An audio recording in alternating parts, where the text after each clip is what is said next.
The phone buzzed once, then again, then it stopped. My wife's voice lingered in the back of my head, the same way a blade hums after it's been drawn, sharp, precise, final.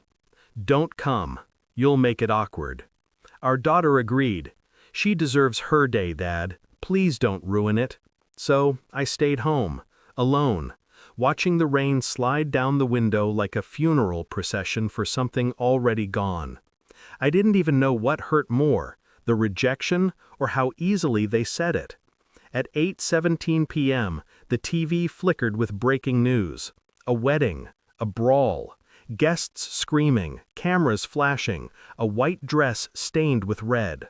Her face appeared for a moment, my daughter, clutching her cheek, mascara bleeding down her skin. Her groom hit her, right there, in front of everyone. I didn't move, I didn't speak. I just sat there as the laughter from her childhood echoed through my skull like a ghost refusing to leave. My wife called that night, her voice cracked. "Did you see the news?" I said nothing. She waited for forgiveness that never came. The next morning, I received a message from my daughter-in-law. "If you want to come for Thanksgiving," she wrote, "you can wash the dishes." A command, not an invitation. I stared at the message, at the casual cruelty tucked inside each word. They used to love my cooking. Now I was just a servant to their pity. It wasn't anger that filled me. It was something colder, like the quiet before a snowstorm.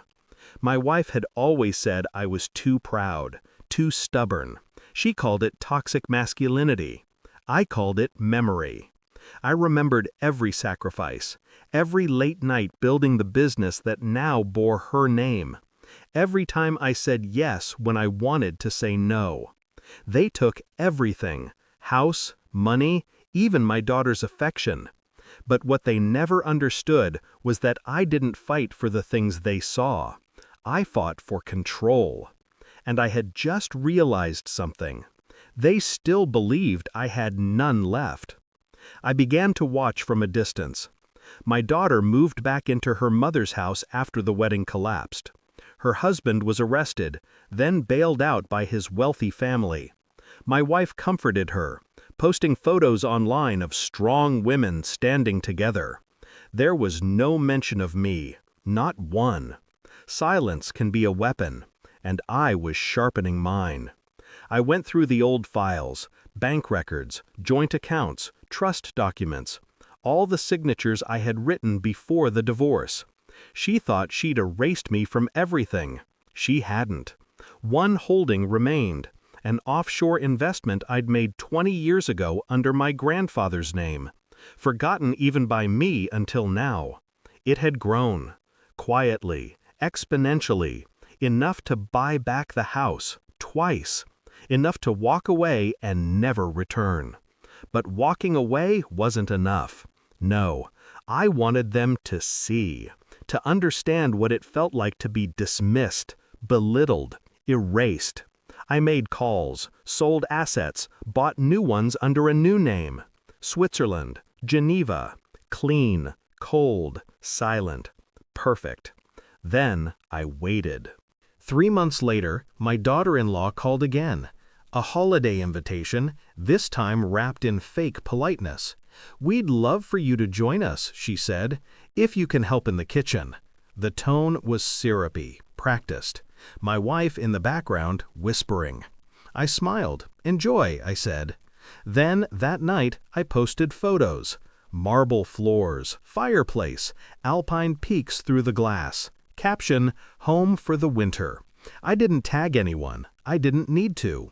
By morning, I had 71 missed calls. My daughter, my wife, her friends, even my son-in-law's mother. The same people who once decided I was unnecessary now couldn't stop reaching for me. It was almost poetic. When my wife finally got through, her voice trembled. "You moved to Switzerland?" "Temporarily," I said. "Where did you get the money?"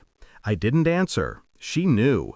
Deep down, she knew she hadn't broken me. She'd only freed me. A week later, she came to see me. I didn't invite her, but she came anyway.